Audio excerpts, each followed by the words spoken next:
Iran just shot down a US drone worth over $100 million. Nobody was court-martialed. Nobody went to prison. The world just moved on. But behind that moment was a war that almost exploded into reality.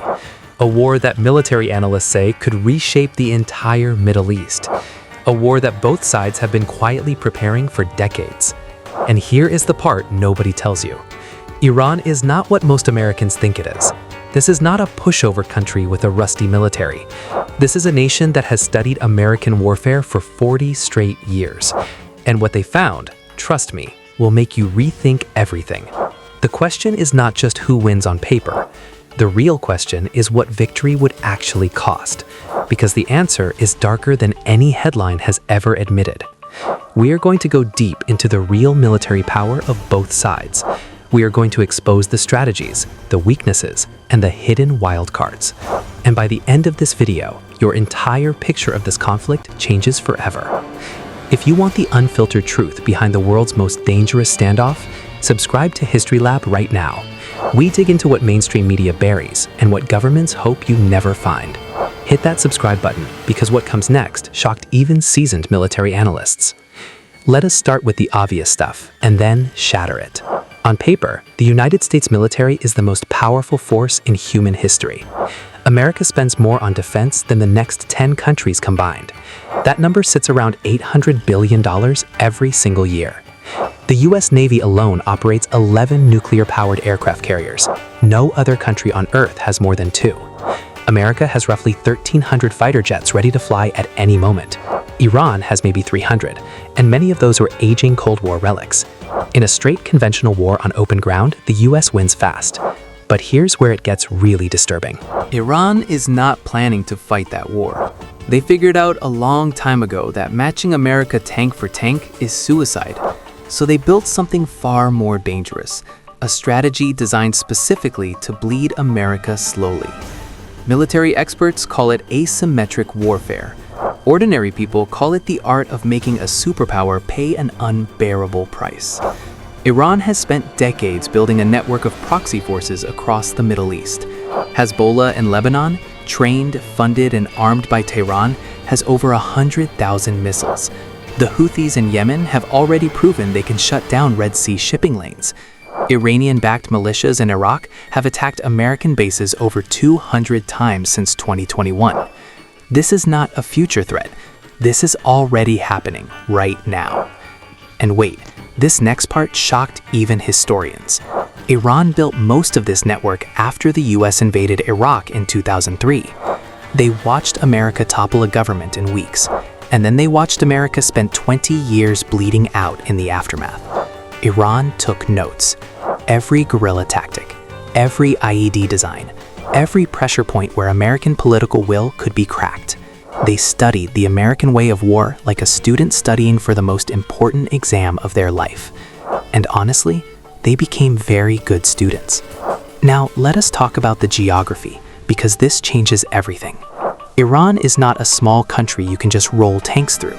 It is roughly the size of Alaska with a population of nearly 90 million people. The terrain is brutal, mountains, deserts, and dense urban centers packed together. The last time a major power tried to conquer Iranian territory, the war lasted 8 years. That was Iraq in the 1980s, with US support, and they still failed to break Iran. A ground invasion of Iran would make the Iraq War look like a warm-up exercise. No serious American general has ever publicly recommended attempting it. That tells you everything you need to know. But here's where it gets really disturbing. The real battle in any US-Iran war would happen in the Persian Gulf. About 20% of the world's oil passes through the Strait of Hormuz every single day. Iran has spent years positioning missiles, submarines, and fast attack boats along that strait.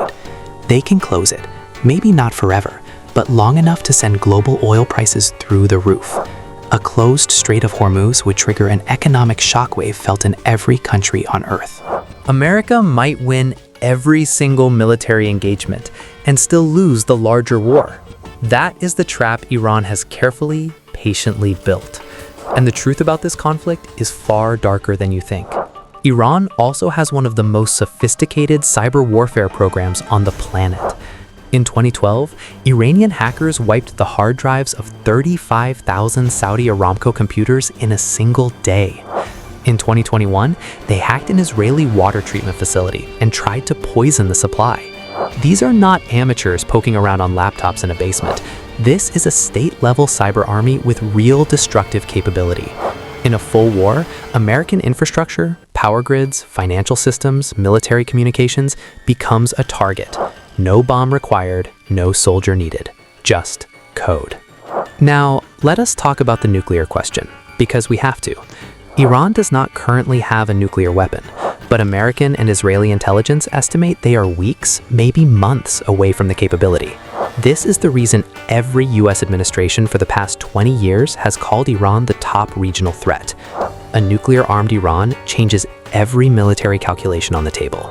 It does not mean Iran would launch a nuclear weapon, but it means any US military action carries the risk of triggering something catastrophic.